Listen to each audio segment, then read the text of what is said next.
야고보서 4장 6절에서 10절의 말씀 가지고 행복의 시작은 여기에 있다. 행복의 시작은 여기에 있다. 라는 제목으로 오늘 말씀을 선포합니다. 여러분, 야고보서 4장 1절의 말씀을 먼저 봅니다. 너희 중에 싸움이 어디로, 다툼이 어디로 쫓아나느뇨? 너희 지체 중에서 싸우는 정욕으로 쫓아난 것이 아니냐. 우리 모두는 평화를 원합니다. 인간은 평화를 원하지만 끝없는 전쟁의 소문으로 불안하지요. 세상에 많은 크고 작은 소국들이 핵무기를 가지고 힘을 씁니다. 핵의 확산을 막을 힘이 어느 나라에게도 없는 것 같습니다.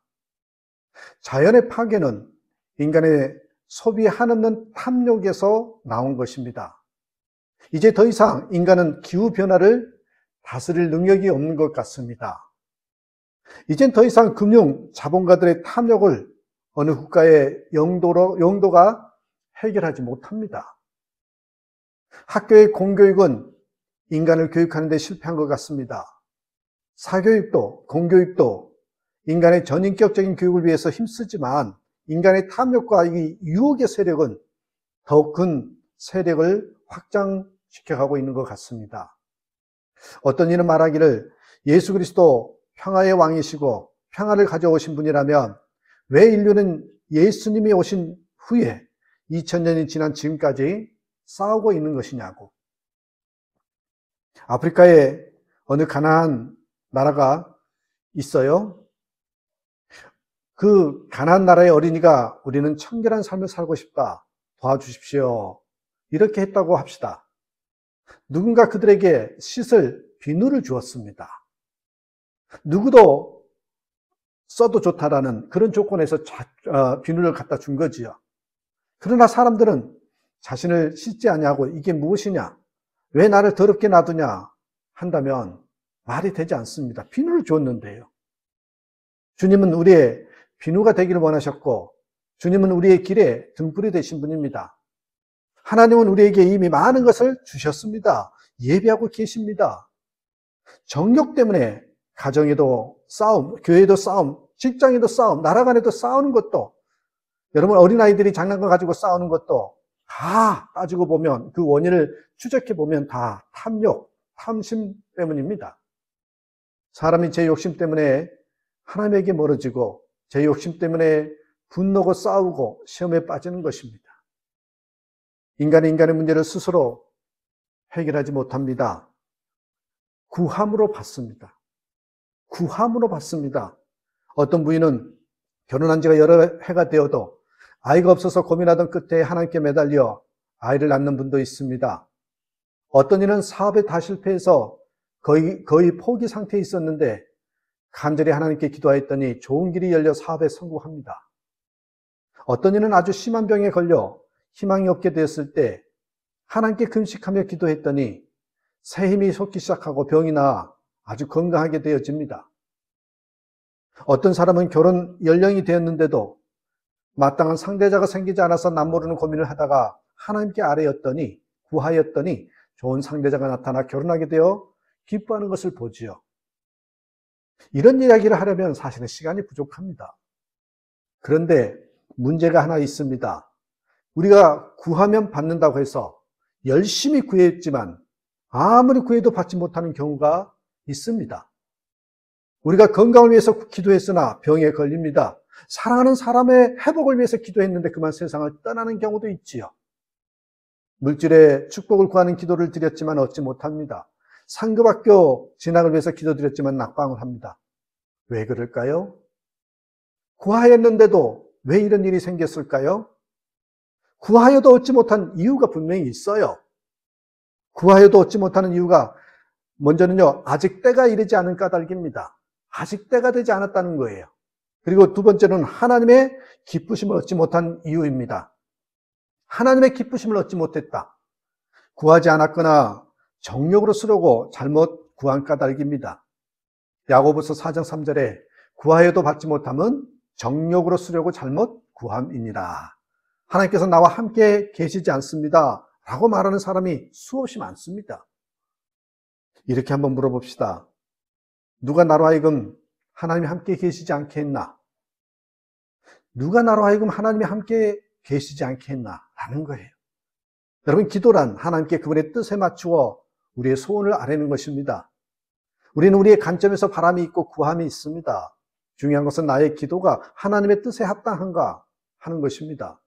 합당하다면 기도하는 것은 무엇이나 우리가 바라는 바에 응답이 될 것입니다.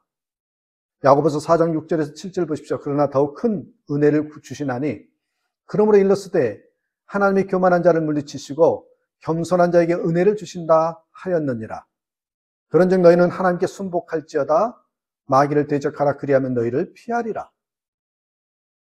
이제 하나님 우리에게 순종하라 하십니다. 누구에게 순종하든지 그 종이 될 것입니다. 나는 다 한다. 이 지식분자들이 있어요. 재물이 있고 재능이 있고 나는 내가 다 할 수 있다. 나는 당신의 도움을 필요로 하지 않는다. 여러분, 이런 사람이 있어요. 아셔야 됩니다. 교만한 사람 중에 최고의 교만입니다. 교만 중에 교만이에요. 사람은 다 유한한 존재입니다. 온전한 평강을 얻어내지 못하는 유한한 존재입니다. 재물이 있는 자가 병이 있고, 재물이 있는 자가 다툼이 있고, 재물이 있는 자가 자녀를 악하게 만드는 것을 우리는 많이 봅니다. 이 죄악된 어둠의 시대에 하나님 없이 살 수 있는 존재는 아무도 없습니다. 사단은 늘 말합니다. 아무 문제도 없을 것이다. 내게 즐거움과 성공을 가져다 줄 것이다. 마귀는 어찌하든 하나님의 통치를 거부케 하여 하나님을 향한 순복을 해방합니다. 그러므로 마귀를 대적하여야 합니다. 적극적으로 마귀를 대적함이 하나님께 순복하는 길이 되는 것입니다. 내 생각, 내 뜻, 내 고집을 버리고 하나님의 뜻대로 살기로 정해야 합니다.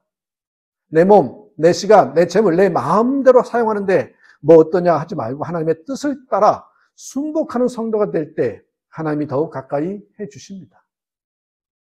예수님께서 성전에 오셔서 성전의 뜰을 청소한 것처럼 우리 삶에 영향력을 미치는 악한 영들을 쫓아내야 합니다. 말은 신자라고 하지만 내가 그리스도의 영의 인도함을 받는 삶을 살지 못하고 내 안목의 정욕, 육신의 정욕, 이생의 자랑으로 탐닉하여 살 때, 내 육신이 과거의 죄의 구습대로 계속하여 살 때 그런 사람에게는 결코 하나님의 영이 거하지 아니합니다. 하나님의 말씀을 의지하고 성령님의 의지하여서 복종해야 합니다. 내 몸의 행실을 죽이고 나의 삶을 괴롭히는 악한 영향력으로부터 우리는 자유를 누려야 하거든요. 진심으로 기도하고 경배하며 하나님 앞에 나아가기를 원합니다. 그럴 때 하나님의 빛이 비침으로써 말미암아 여러분 어둠의 쓰레기들이 사라져요. 야고보서 4장 8절 하나님을 가까이 하라. 그리하면 너희를 가까이 하시리라. 죄인들아 손을 깨끗이 하라. 주 마음을 품은 자들아 마음을 성결케 하라. 여러분 시편 73편 28절에 하나님께 가까이함이 내게 복이라. 하나님과 가까워지는 것이 모든 행복의 시작임을 알아야 합니다. 모든 행복의 시작은 어디에 있다고요? 하나님께 가까이 하는 것에 있습니다. 성도에게 있어서 하나님과 가까워지는 것보다 더 큰 복 없습니다.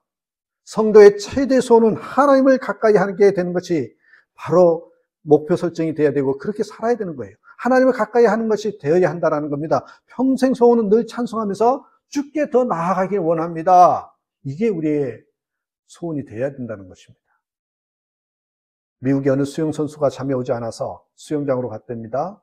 달빛 아래서 수영을 즐기려 다이빙대에 올라서서 두 손을 벌렸습니다. 달빛에 자신의 그림자가 커다랗게 보이더래요. 그렇게 이 팔을 벌린 까닭에 이 모습이 십자가 형상이 되더래요. 십자가 형상을 보는 순간 그는 갑자기 십자가의 의미를 생각합니다. 이어 잊어버렸던 찬송이 생각나 부르기도 했답니다. 예수 나를 위하여 십자가를 질 때 세상 죄를 지시고 고쳐 당하셨네. 예수여 예수여 나의 죄 위하여 법의 피를 흘리니 죄인 받으소서. 그 후 수영을 하고 싶은 생각이 사라져 계단을 내려서는 순간 수영장 바닥이 눈에 들어옵니다. 그 순간 그는 깜짝 놀랐습니다. 왜요? 수영장에 물이 하나도 없었더란 겁니다. 관리인이 청소하라고 물을 빼놓은 것입니다. 조금 전에 자신이 뛰어내렸더라면 틀림없이 죽었으려니 생각하는 눈앞이 아찔하였습니다. 달빛에 비춘 십자가가 자기를 구원하였던 것이죠. 그는 수영장 바닥에 무릎을 꿇고 참회 기도를 드렸습니다. 하나님을 멀리하며 살았던 자신을 십자가를 바라보게 하심으로 하나님을 가까이 하게 함으로 나를 살려주셨구나 생각하면서 감사합니다. 그날 밤 그는 자신의 영혼도 구원해달라고 하나님께 간절히 기도하였습니다. 그 후에 그는 감정을 통하여 그날 밤 나는 영육 간의 이중 구원을 경험했노라고 그렇게 고백합니다. 하나님께 가까이 하면 좋은 일이 생깁니다. 마귀는 우리를 하나님께 가까이 가지 못하도록 갖은 수단과 방법을 가리지 않고 방해합니다. 교회에 가려 하면 일이 생기고 하나님의 말씀을 배우고 싶지만 무선 삶의 끈들이 나를 얽어매고 있습니다. 나를 하나님에게 가까이 가지 못하게 하는 것들, 모든 것들에서 담대한 용기를 가지고 우리는 좋은 선택을 해야 합니다. 요한 세바스찬 바흐라는 사람이 있지요. 1100여 곡의 유명한 곡을 작곡했던 작곡자입니다. 그는 죽기 전 몇 달 전까지 실명 상태로 악보가 전혀 보이지 않는 가운데서 작곡을 했더랬습니다. 그의 마지막 코랄은 주여 당신의 보좌 앞으로 나아갑니다. 주여 당신의 보좌 앞으로 나아갑니다. 이거였습니다. 이 곡을 끝으로 바흐는 눈을 감았습니다. 그는 음악을 주신 하나님께 감사한다. 하나님은 경건한 음악과 함께 하신다라는 명언을 남겼습니다. 이 1100여 곡이 넘는 작품의 끝에 항상 그는 SGD라는 서명을 남겼더래요. 그것은 여러분 솔리 글로리아 데오라는 뜻입니다. 오직 하나님께 영광을 솔리 글로리아 데오. 여러분 이러한 신앙이 하나님 앞에서 자신을 낮추는 사람의 모습입니다. 오직 하나님께 영광을 솔리 글로리아 데오. 우리의 모든 신앙 행위는요 주 앞, 하나님 앞이 되어야 함을 알아야 합니다. 라틴어로 그거를 코람데오 이렇게 부르지 않습니까? 우리는 그런 코람데오의 삶을 살아야 됩니다. 하나님 앞에서의 삶을 살아야 된다는 거죠. 하나님 앞에서 서는 것을 의미하는 그 코람데오의 삶. 한 시대와 역사 속에서 하나님의 특별한 사랑과 축복을 받았던 사람들은 늘 하나님을 가까이 하려는 소원을 가지고 있던 사람들입니다. 이 생의 모든 어려움을 뚫고 나갈 수 있는 길이 있다면 그것은 하나님을 가까이 하는 것입니다. 기적을 일으킨 사람들의 공통점은 시간마다 일마다 때마다 하나님을 가까이 하며 끝까지 하나님을 의지하며 살았던 것입니다. 행복의 시작은 하나님을 가까이 하려는 그 마음에서 시작된다고 잊지 마시고 그러한 삶을 사는 저와 여러분 되시길 주님의 이름으로 축복합니다. 기도합니다.